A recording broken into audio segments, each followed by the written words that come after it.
In sports news, we start off with a look at cricket. Nazir Jamshed scored 106 runs to lead Pakistan to a comfortable 85-run win against India in their second one-day international. Pakistan also win the series 2-0. The toss, and India won the toss. India, who won the toss, invited the visitors to take the first slice of the wicket. Nazir Jamshed scored 106 runs, which included 12 fours and 2 sixes. Mohammad Hafiz scored 76, while Shoaib Malik scored 24. Ishant Sharma was the pick of the Indian bowlers, bagging 3 wickets for 34. The Pakistani innings was restricted to 250 runs in 48.3 overs. Well, not today.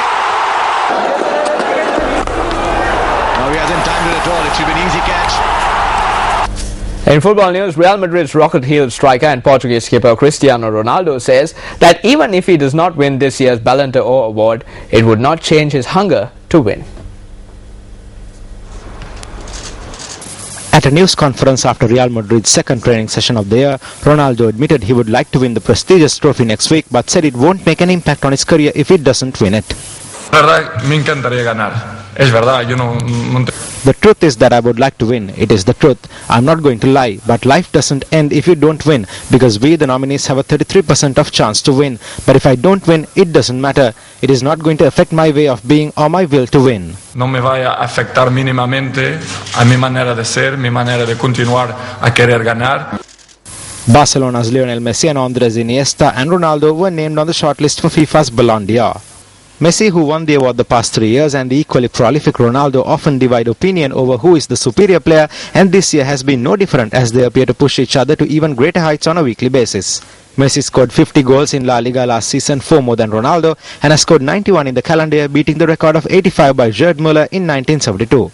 Ronaldo's future has been the subject of much discussion, but the Portuguese said he was going to avoid public discussion of a possible contract renewal. His current deal runs until 2015 and he intends to focus on winning matches. In tennis news, Serena Williams credited a more subdued lifestyle for the current form, which has put her on track to succeed fellow American Chris Evert as the oldest #1 in women's tennis. Williams, who recorded a serve of 200 km per hour during a second round 6-2 win over France's Alice Cornet at the Brisbane International in Australia, is currently ranked 3rd in the world. However, the 31-year-old is regarded the preeminent woman player at the moment after winning the Wimbledon, US and Olympic titles last year, and could become the best in the world given a good run at this month's Australian Open in Melbourne. Evert was aged 30 years and 11 months when she was #1 in 1985. Top seed David Ferrer moved into the Qatar Open quarterfinals with a 6-3, 6-2 win over German Tobias Kamke yesterday. David Ferrer made a sluggish start against Tobias Kamke. Ferrer dropped his serve in the opening game and the German held his own serve to lead 2-love. Ferrer responded by winning the next 5 games to take command of the set. The Spaniard served for the set and Kamke fended off 2 set points before Ferrer eventually won it 6-3. The second set was a straightforward affair with Ferrer winning the final 3 games to claim it 6-3. In more sports news, Italy fought back from losing the opening rubber to beat Germany 2-1 in the Hopman Cup in Perth yesterday.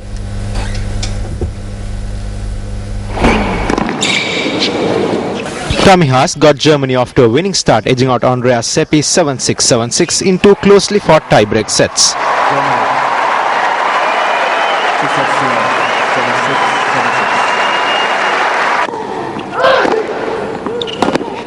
Tatjana Malek, who only arrived in the country 12 hours before playing after flying from Miami as a replacement for the injured Andrea Petkovic, went down 3-6, 6-3, 6-3 to Francesca Schiavone.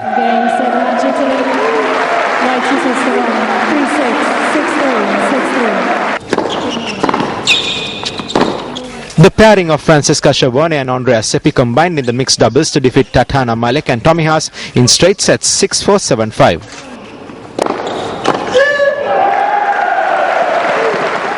The win was Italy's first after losing to top seed Serbia on Monday, while Germany's second consecutive loss means it is impossible for them to qualify for Saturday's final.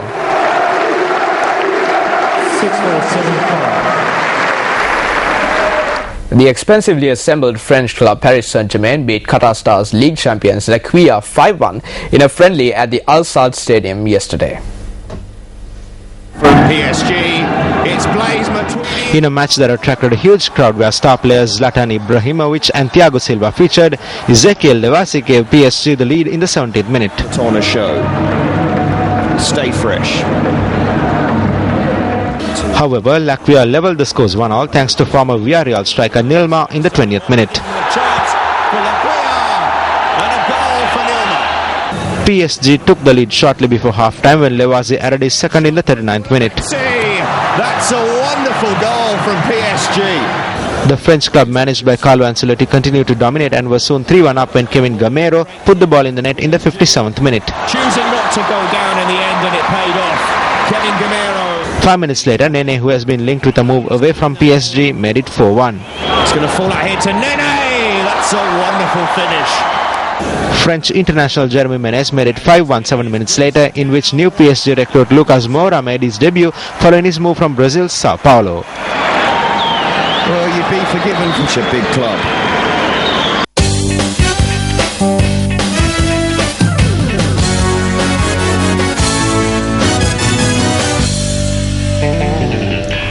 We have more sports news coming up, but right now we will take a look at Action TV, and after Action TV we will take a look at the thrills and spills of today's Sri Lanka match.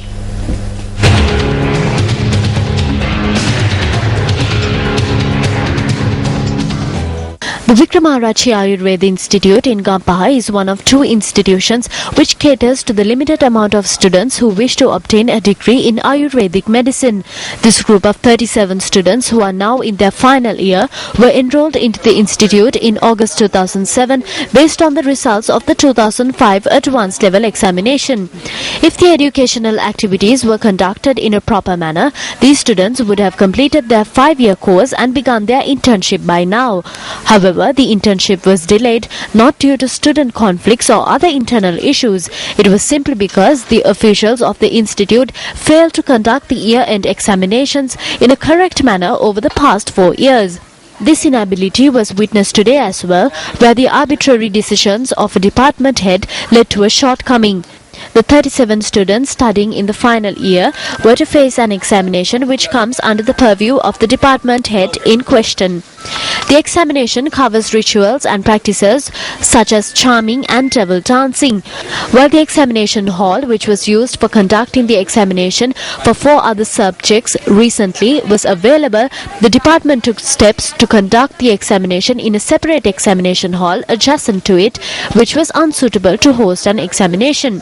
Ayurvedic medicine comprises of 8 fields, and peace of mind is absolutely necessary in order to study and face examination, but also consists of various rituals.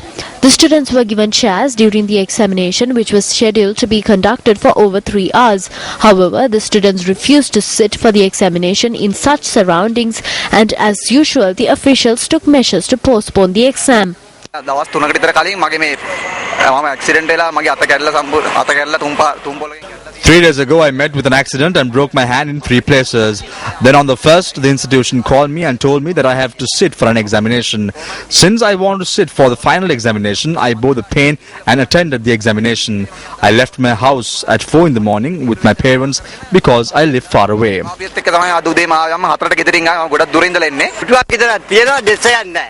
There are chairs but no desks. I do not understand how these officials expect an individual who has a broken arm to sit for the examination in such a surrounding.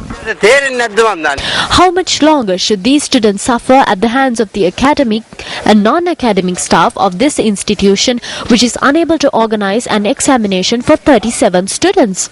Chairman of the University Grants Commission, this is over to you.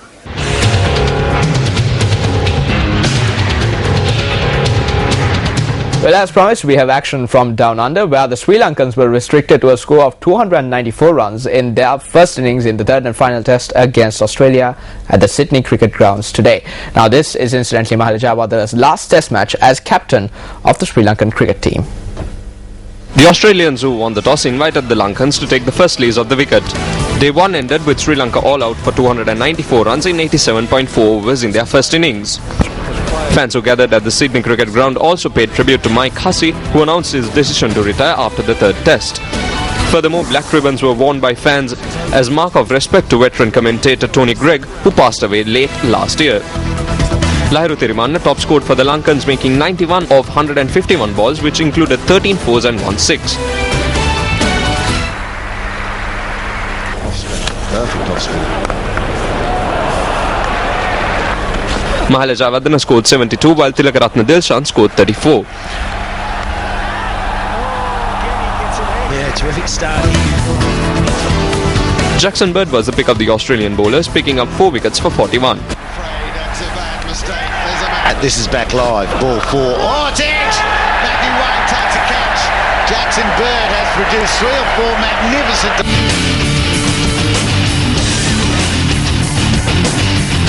Meanwhile, cricket fans across Sri Lanka charged that they were inconvenienced when a local television channel which possesses terrestrial broadcasting rights for the test match between Australia and Sri Lanka halted transmission midway through the match.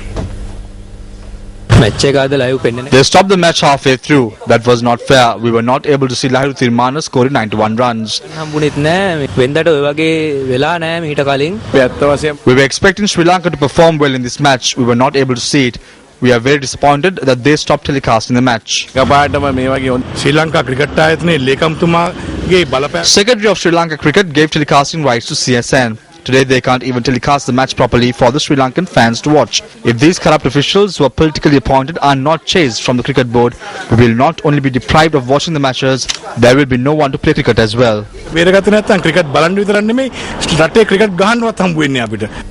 Well, Sports First brings you some of the highlights of the third test match between Sri Lanka and Australia after the 69th over of the match.